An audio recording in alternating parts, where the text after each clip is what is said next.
Seguridad y respaldo cuando más se necesitan. Previsión. Cobertura integral de servicio fúnebre.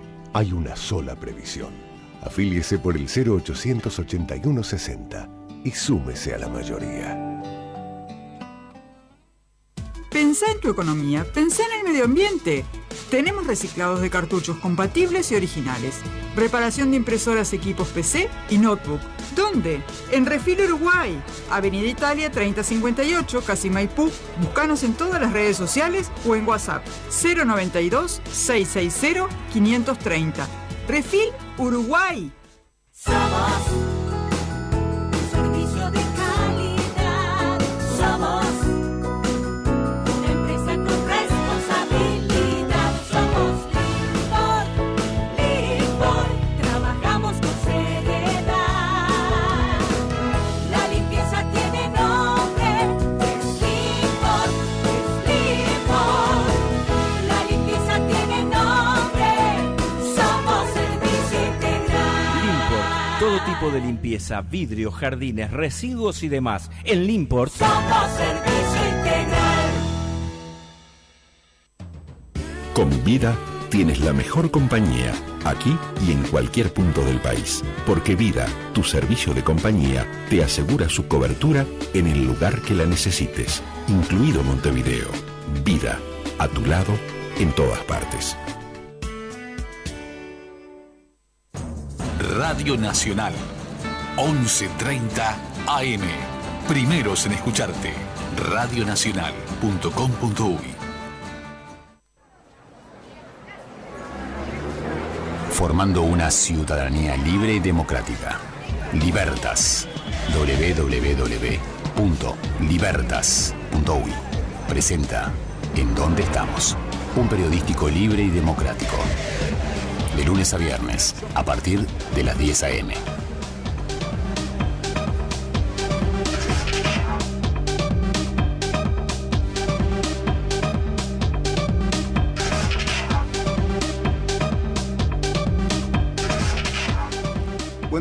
Buen día a la República Oriental del Uruguay, buen día a todos, buen día a los que están viviendo en el país, los que no, pero forman parte de esta preciosa República Oriental del Uruguay. Estaba armando la carpeta, separando cosas. ¿Cómo le va, Maxi? Está bien que lo vean, porque en definitiva, viste que por Facebook salimos, de pronto nos ven después que nos levantamos de la silla, saludamos a alguien, y queda toda esa suerte de backstage o ese infortunio, no sé, según quien mire, ¿no? Y capaz que está bueno que también pase eso y que vean cómo se trabaja en radio, qué pasa cuando se cierran los micrófonos, qué pasa cuando se abren los micrófonos, si cambia mucho el conductor en su actitud, si más o menos es el mismo. Podríamos considerar que es un cambio del lenguaje, de la imagen. No somos actores tampoco, no somos actores de televisión o conductores de televisión. Somos gente de radio, en este caso soy hombre de radio desde hace mucho tiempo, y bueno, adaptándome a toda esta, ya no nueva, ya hace unos cuantos años, pero sí a esta tecnología de comunicar a través del sonido y a través de la imagen. Así que a partir de acá también aprovecho de decirle a todos ustedes, aquellos que recién se encuentran con este programa, que recién lo descubren, aquellos que hace poco que lo ven, que pueden ingresar por Facebook, a nuestro Facebook, que es En Dónde Estamos, y ahí nos ven directamente, ven imagen y sonido de este programa. Ahí no hay mucho para ver, porque estoy yo nada más, y no es gran cosa que me vean, pero sí hay programas donde de pronto hay participantes, hay debates, e inclusive hay notas que son por Zoom, como tuvimos la semana pasada, varias, y yo les recomiendo que ingresen en vivo, transmitimos online, pero también después que ingresen a nuestro archivo madre de notas, a la grilla de notas que quedan todas archivadas en nuestro Facebook, que es En Dónde Estamos, y también el Facebook En Dónde Estamos lo integramos a nuestra web, que es libertas.uy, que es la organización de la cual formamos parte, y es una organización que hicimos entre varios amigos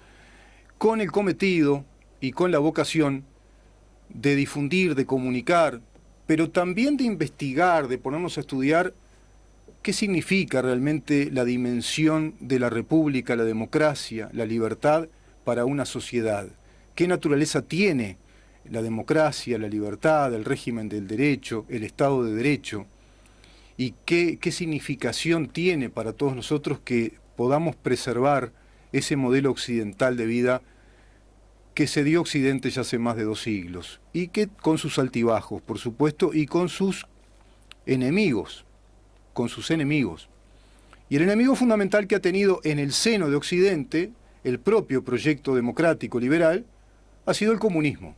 El comunismo es el gran enemigo sistémico que nace de las mismas universidades de las cuales nacen las ideas liberales, las ideas que van a prosperar en esas revoluciones que se transformarán en estados de derecho y que derrocarán las monarquías, los poderes absolutos, los poderes unipersonales, caprichosos, y que no le otorgaban ninguna garantía al pueblo.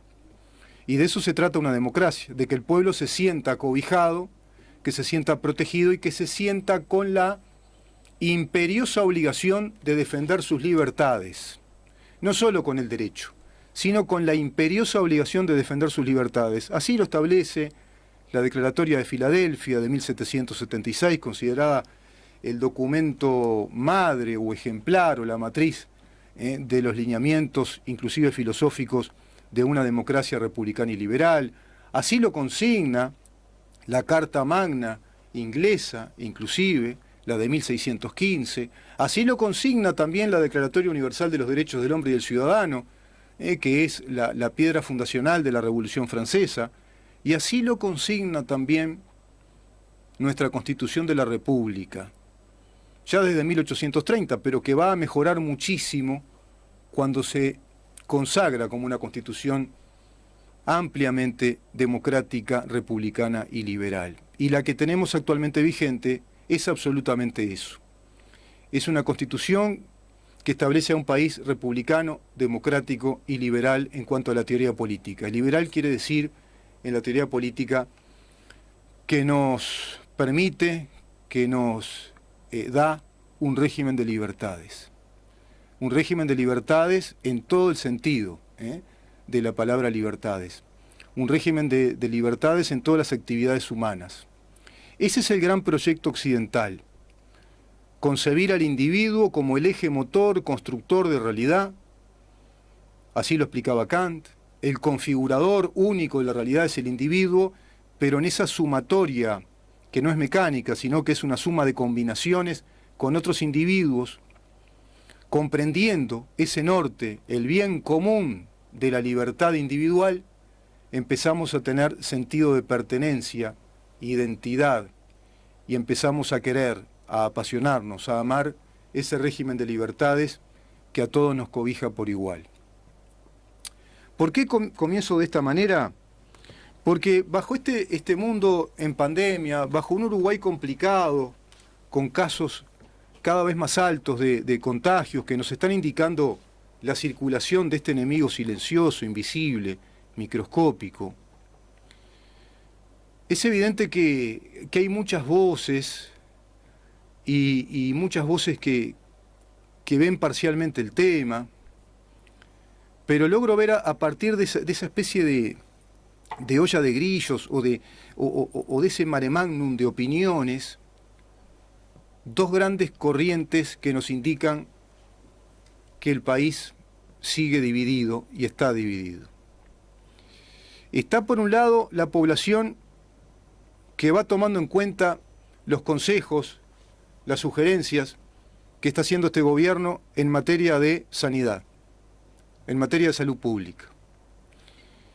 Vemos a un gobierno que ha transitado por un proceso de equilibrio entre este régimen de libertades que acabo de mencionar y una realidad excepcionalísima, anormal, que plantea este enemigo, no sé si llamarlo natural o de laboratorio, pero enemigo al fin de este régimen de libertades. Es un enemigo, porque plantea la necesidad de la restricción de las movilidades, de la restricción o el cercenamiento de un montón de actividades e inclusive las actividades más importantes, las actividades de relacionamiento humano permanente, las actividades presenciales en la educación, las actividades presenciales en la atención médica y también las actividades presenciales libremente circulatorias en el flujo natural que requiere la economía. La economía de una empresa, la economía de tu negocio, la economía de tu profesión, la economía del país, la economía de los países. Esa cadena económica a nivel mundial, bueno, estaba muy fracturada. Se cortaron algunos eslabones, porque está este enemigo de laboratorio que está cercenando libertades. Y a partir de eso, ¿qué podemos visualizar? Estrategias, actitudes de distintos gobiernos en el mundo.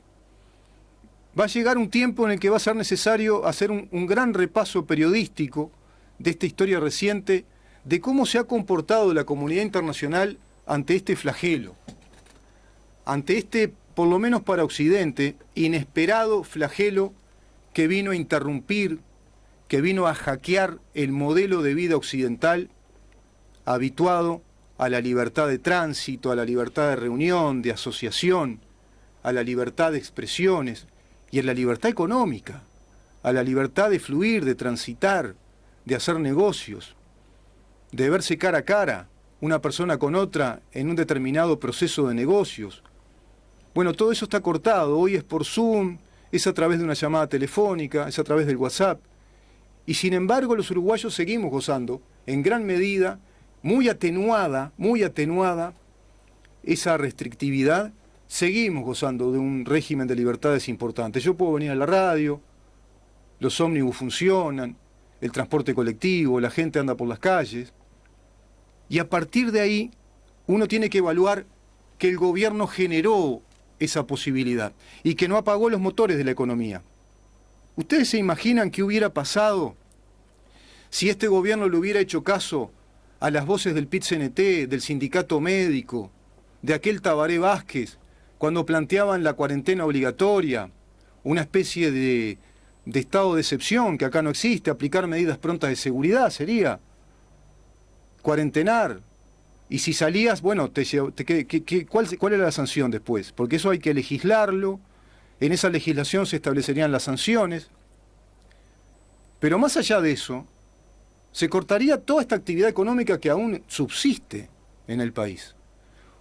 Y un país que viene muy mal desde antes de la pandemia, pero bastante desde antes de la pandemia viene muy mal, en tasas de desempleo, en caída de empresas, caída de actividad productiva, un déficit fiscal de un 5 y pico %, un endeudamiento muy grande, inseguridad pública, tasas delictivas muy altas.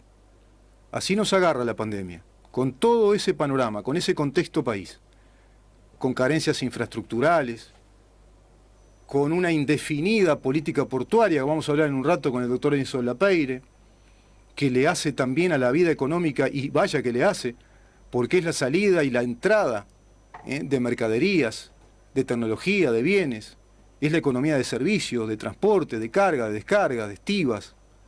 Hay toda una industria enorme que se mueve a través de la industria portuaria. El crecimiento de las ciudades tiene muchísimo que ver en su historia con el crecimiento de los puertos. ¿Qué va a pasar también con eso?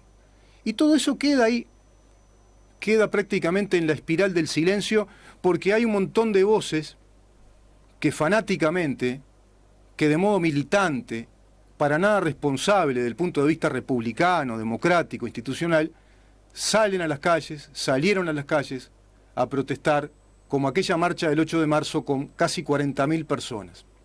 Voy a seguir hablando de eso en un rato, porque se nos va el programa, ¿viste? Y vamos a llamar al doctor Felipe Schipani. Vamos a llamarlo porque vamos a hablar con él de un tema que el gobierno también instauró y que tiene que ver con la portabilidad numérica, tiene que ver con el pasaporte sanitario. Eso me plantea el doctor Schipani, diputado por el Partido Colorado, que es uno de los temas importantes. Tenemos, sí, ahí el número, está ocupado, me dice Maxi. Entonces, vamos a ir rápidamente a esto. Yo con esto voy a este otro concepto. muchos sociólogos, los sociólogos hablan y muchas corrientes políticas, especialmente en Europa, pero acá en el Uruguay, que somos muy destinatarios de esos movimientos ideológicos europeos, se habló, incluso cuando uno estudiaba Derecho lo veía mucho, del Estado social de Derecho y del Estado de Bienestar. En las ciencias sociales se habla de Estado de Bienestar, es decir, los sociólogos, los politólogos, los economistas incluso, los economistas políticos hablan del Estado de Bienestar.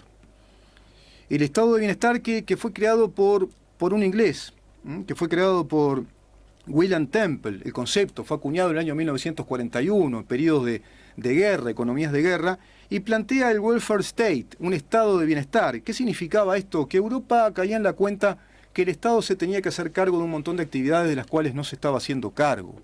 Por ejemplo, de actividades como la salud, la educación, la seguridad social, por ejemplo, inversiones, planes asistenciales pero coyunturales, por ejemplo. Es decir, el Estado iba a tener más incidencia de la que tenía el Estado anterior. En el derecho se le llama el Estado social de derecho, que fue creado en Alemania. Ambos conceptos fueron creados en Alemania. El Estado social de derecho se aplica en la Prusia de Otto von Bismarck, por allá por mediados del siglo XIX, y luego surge esto a propuesta de un ideólogo llamado Lorenz von Stein, contemporáneo de Carlos Marx, quien paralelamente a Marx plantea la necesidad de un Estado que proteja a la clase trabajadora y que garantice mejor distribución de sus riquezas o de su acumulado de riquezas en la administración del Estado. En Uruguay podemos rastrearlo desde la época de José Valle y Ordóñez, un Estado que va a tener incidencia en la actividad de todos nosotros, que va a tener incidencia en materia de salud. ¿Por qué? Porque no solo va a dar la traza o la legislación del sistema de salud, sino que va a dar prestación de salud, es decir, el sistema de la salud pública, a través de hospitales del Estado, de policlínicas del Estado, y te podés precisamente afiliar a esa prestación de salud, hoy a través de ACE, por ejemplo, y el Ministerio de Salud Pública. Y está por otro lado la parte privada. Así también la educación, no solo el Estado te dicta los programas educativos, los hace oficiales, organiza la educación, dice cómo hay que educar, qué tipo de planes instalar en todos los niveles educativos, sino que también da prestación en ese tema, da servicio de educación. Las escuelas públicas, los liceos públicos, la Universidad del Trabajo del Uruguay. En materia de seguridad social también, Uruguay se comporta como un Estado social de derecho desde hace muchas décadas.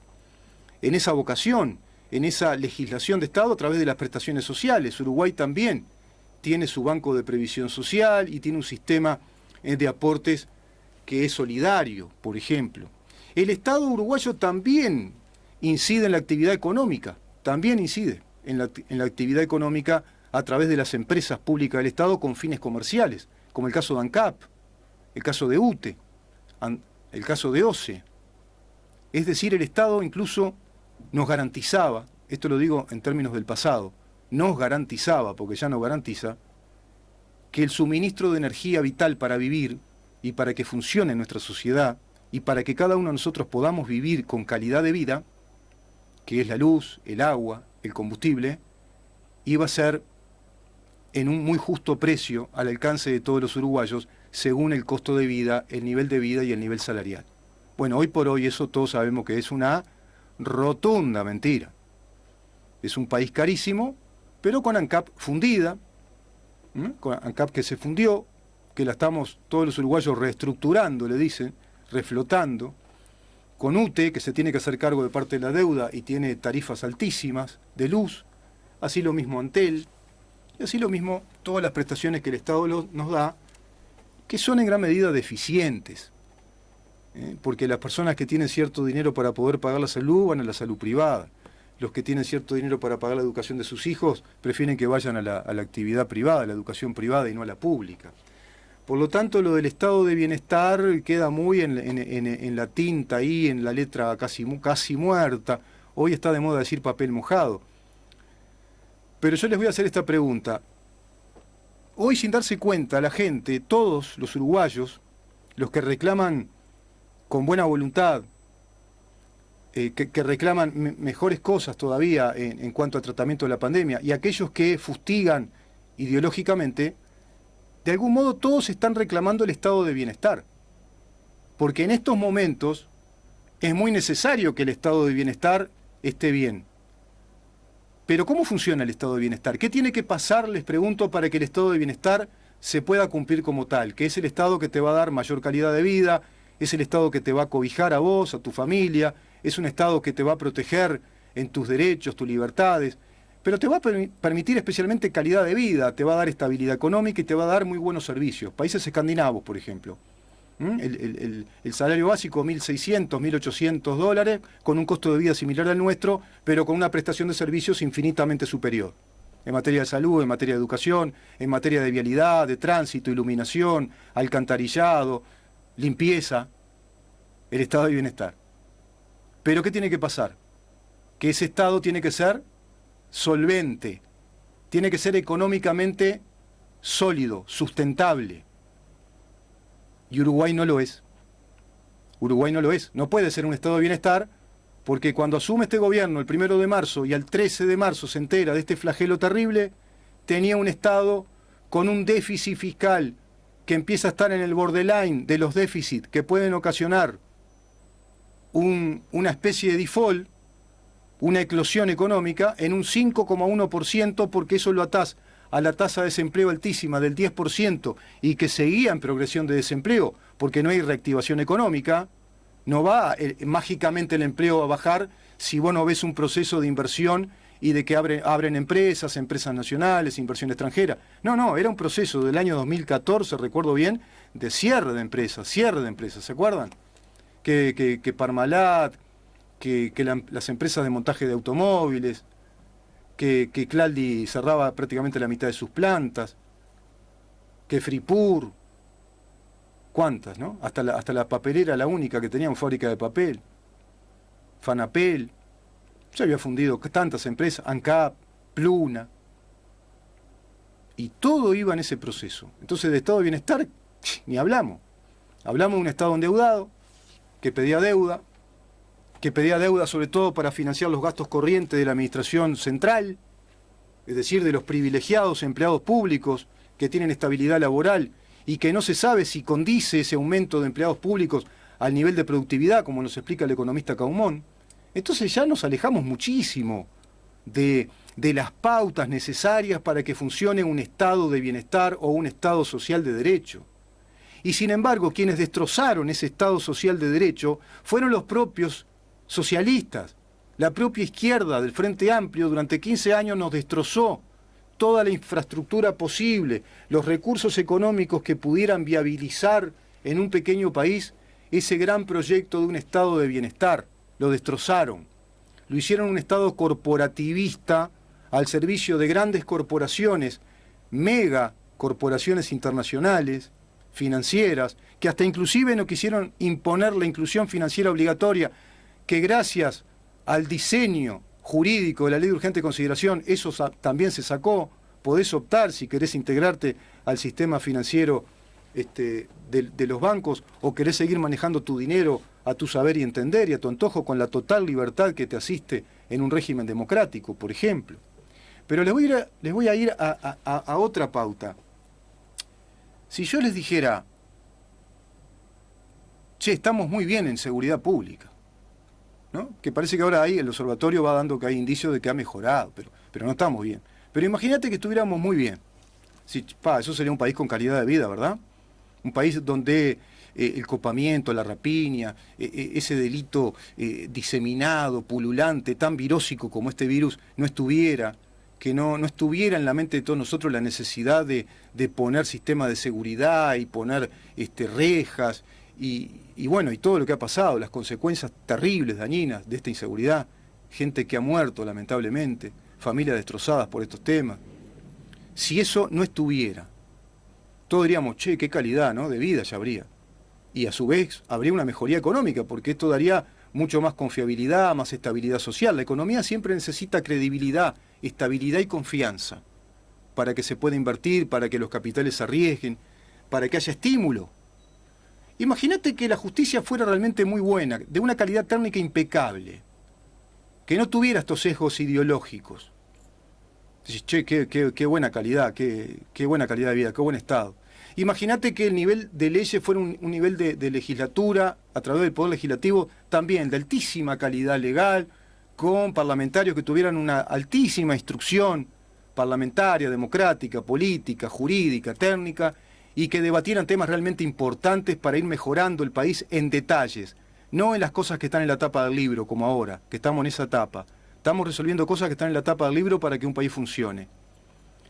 Ya con eso, y con una economía que funcionara por lo menos un poco mejor, todos diríamos, qué estado de bienestar.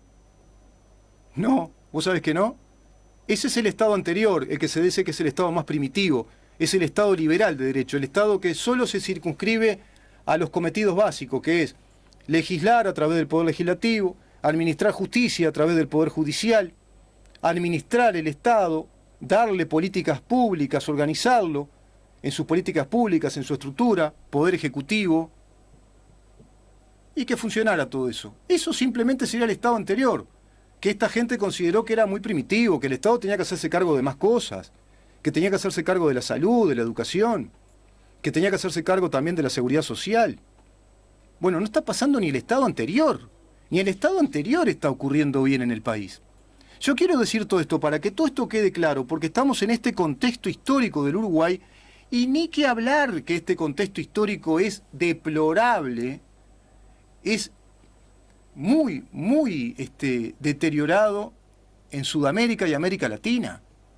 Pero Uruguay, que era de algún modo la perla del Plata, y que venía en ese tránsito, es un país totalmente deteriorado en esos conceptos. Ni siquiera hablamos de aquel Estado liberal de derecho que se circunscribía a lo básico. ¿Qué vamos a hablar del Estado de bienestar? ¿Por qué digo esto? Porque hoy, precisamente, bajo pandemia, todos los uruguayos necesitaríamos un consolidado estado de bienestar que tuviera recursos suficientes en el sistema de salud, que tuviera recursos humanos en el sistema de salud, que tuviera grandes recursos de infraestructura tecnológica para la educación y que tuviera un portento económico que hoy no tiene como para poder solventar mejores políticas de asistencia cuando así lo requiere la situación, y eso lo contempla el sistema liberal democrático político. Y eso hoy no lo puede hacer el Uruguay porque viene a agarrar este gobierno a un estado muy, muy deplorado. Ya está con nosotros el diputado Felipe Schipani. Gracias por estar, Felipe. Buenos días, Rubén, un placer un lunes más estar en contacto con ustedes. Bueno, vengo un poco con ese repaso de temas, ¿viste? De tratar de entender que hoy necesitaríamos un estado de bienestar que lamentablemente no tenemos como para hacerle frente a esta situación y que mucha gente reclama instintivamente o intuitivamente, pero estaba bueno un poco explicitar el concepto, ¿no? ¿Por qué? Porque ese estado de bienestar, que es el estado que se hizo cargo históricamente, y el nuestro es un ejemplo en eso avanzado, de la salud, de la educación, de la seguridad social, de la administración de sus riquezas, para en momentos de emergencia tener más respuestas o mejores respuestas para planes asistenciales. Bueno, ese estado está muy deteriorado después de 15 años de un gobierno que alzó las banderas precisamente, por lo menos de ese estado social, por lo menos de mejorarlo, de reformarlo. Pero contigo hoy vamos a tratar el tema, Felipe, que es un tema importantísimo, que hace también a las libertades hoy, que es el pasaporte sanitario. Es un proyecto, ¿verdad?, del país.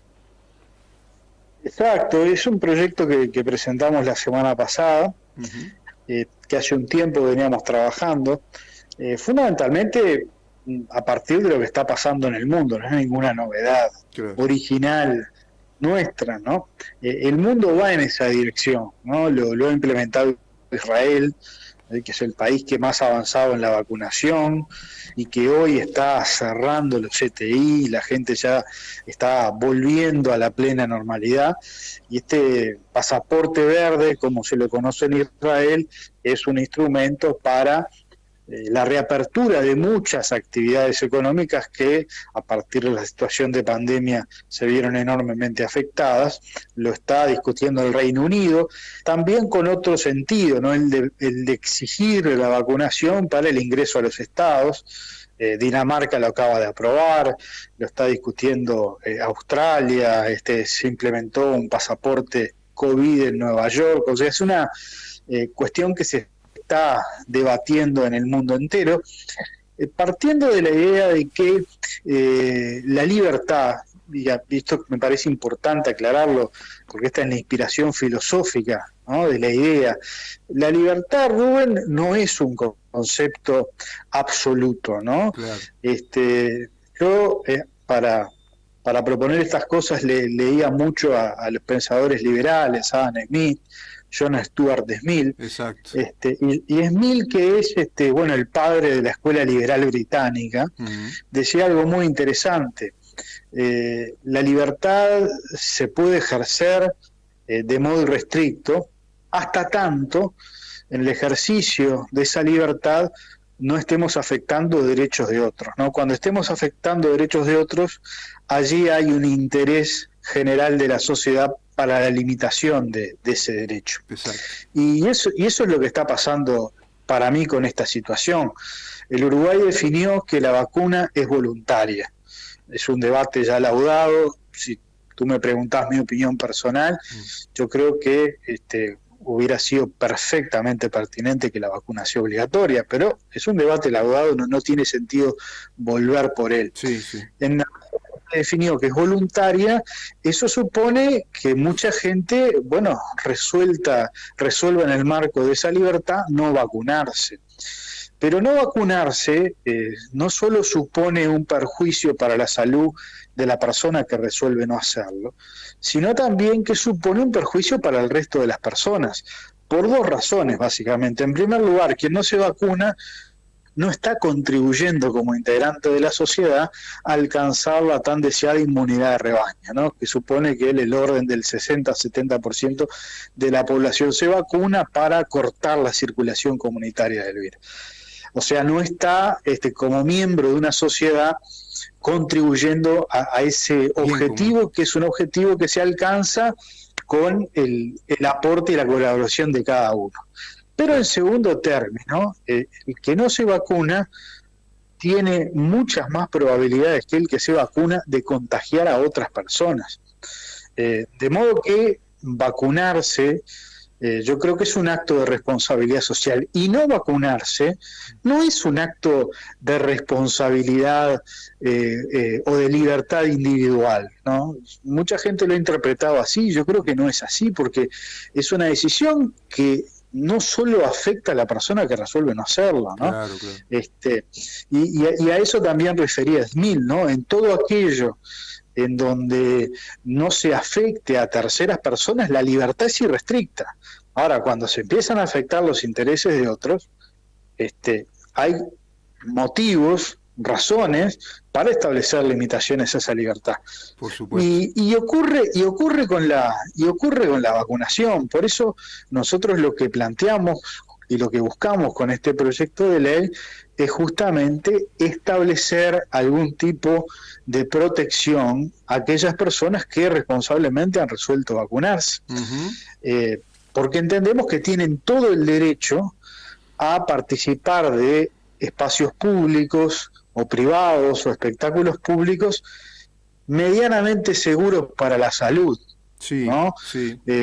La salud, la seguridad total, por supuesto que no existe, ¿no? Porque las personas aún vacunadas pueden llegar a contagiarse y transmitir la enfermedad en una proporción ínfimamente menor a los que no se vacunan. Sí. Pero de todas maneras, nosotros creemos que puede ser un buen instrumento para fomentar la vacunación, por lo que hablábamos al principio, de la importancia de llegar a esa inmunidad de rebaño, y también para preservar la salud de las personas que responsablemente han resuelto vacunarse y mañana resuelven ir a un cine, ir a un teatro, ir a un bar, a tomar un café y tener ciertas certezas de que la gente que allí va a estar también se ha cuidado en la salud y no va a ser un vector de contagio. Claro. Entonces, básicamente esa es la fundamentación del proyecto, que bueno, está ahora en la órbita parlamentaria para que los legisladores opinen, hagan sus aportes. Vamos a ver qué futuro le depara esa iniciativa. Vamos a seguir entonces ese proceso, Felipe, si te parece. Te iba a preguntar en qué instancia está ahora esto. ¿Está recién en el debate parlamentario? ¿En Cámara de Diputados? Sí, fue presentado la semana pasada y ahora seguramente ingresará a alguna de las comisiones parlamentarias de la Cámara de Diputados para su tratamiento. Claro.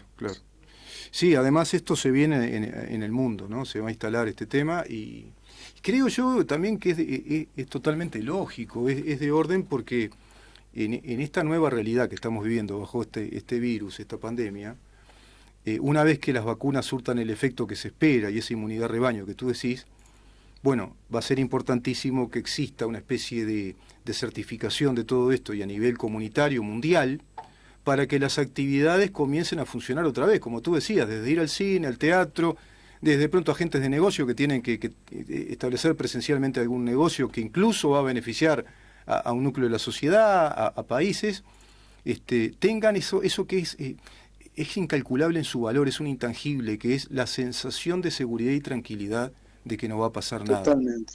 Me parece que eso es muy importante. Y además el proyecto, es bueno aclararlo, no plantea la obligatoriedad de exigir este certificado de vacunación. Claro.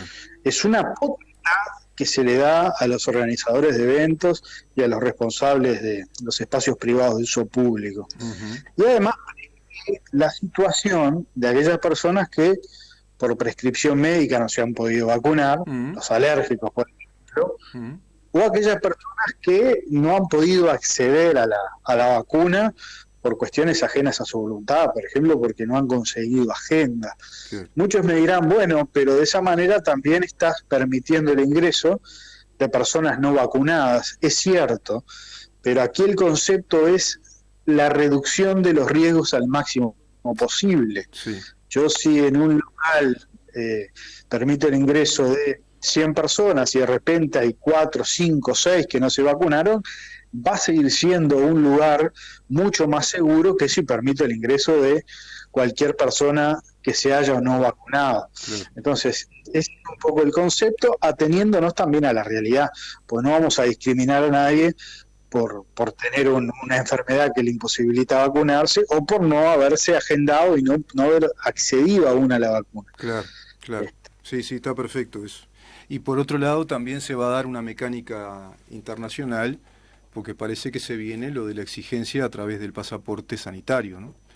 Para poder bueno, eso se está conversando en el mundo entero. Se está conversando, ¿no? Claro, porque eso también está ahí todavía, en tela de juicio se está conversando y seguramente viene por ese lado, ¿no? Para ir cerrando, Felipe, porque se nos va lamentablemente la columna y viene el doctor Lapeire, que viene con temas muy importantes. Te invito a que te quedes a escucharlo porque tema políticas portuarias y qué está pasando con el emisor subacuático desde Buenos Aires. Es el tema de que la aplicación parece que va a ser la que se va a utilizar, ¿no? La aplicación coronavirus va a ser la que nos va a dar toda la certificación y ahí, bueno, hay un montón de prerrogativas, de datos que tiene que incluir, que quizá esté vinculado, te hago esta pregunta y lo seguiremos el próximo lunes, esté vinculado a una especie de protocolo que universalmente se va estableciendo. Es decir, qué tipo de vacuna te diste, si ya tenés segunda dosis, a cuánto de la segunda dosis, y bueno, un montón de cosas, si te hisopaste antes, si te hisopaste después, qué sé yo, un montón de datos, ¿no? Un montón de datos que hay que tener en ese certificado. Sin duda, la aplicación Coronavirus UI creo que es una gran herramienta. De hecho, hoy ya nos aparece a quienes nos vacunamos la certificación de la primera dosis, en mi caso, bueno, y de la gente que ya se dio la segunda también. Y es el instrumento idóneo, siempre al juicio de lo cual yo creo que hay que pensar en mecanismos supletorios para aquellas personas que no se manejan con la tecnología o para aquellas personas que no tienen un teléfono inteligente. Claro. De hecho, el Ministerio ya ha instrumentado, si se entra a la página del Ministerio, se carga la cédula, se puede descargar para imprimir una certificación en formato papel también. Perfecto, Felipe, está bárbaro. ¿Te parece seguir con este tema? Porque este tema está tocando justo lo que yo venía planteando al comienzo a modo de la editorial, que es ese tan reclamado intuitivamente y no explícitamente estado de bienestar que hoy se encuentra con graves problemas para cumplir con todas las necesidades que hoy requiere esta situación. Por ejemplo, el tema que podemos también tocar contigo, los subsidios, la extensión de los seguros Sin de duda. paro, planes Sin duda. alimentarios, de pronto tarifar ciertas cosas, no sé, viene, vamos a escuchar a la ministra a ver qué dice, ¿no? Las medidas económicas junto al ministro de Trabajo, y de pronto lo conversamos contigo también, Felipe. Encantado, Rubén. Muchísimas gracias una Hasta vez el más. próximo lunes. Hasta el próximo lunes, buena Gracias. jornada. Gracias, gracias, Felipe. Gracias, saludos. Chau, chau. El doctor Felipe Schipani, Partido Colorado, integra, Cámara de Representantes, es integrante, digamos, de la bancada oficial de la coalición de gobierno. Con él conversamos acerca de este tema que se nos viene, que es el pasaporte sanitario. Vamos rápidamente a una pausa y entramos en contacto con el doctor Edinson González Lapeire. Quédate ahí porque tenemos que saber dónde estamos en materia de políticas portuarias. Uruguay, ¿cómo lleva ese control de políticas portuarias y especialmente qué relación tiene con Argentina respecto a esto del emisor subacuático que se está construyendo en la ciudad de Buenos Aires?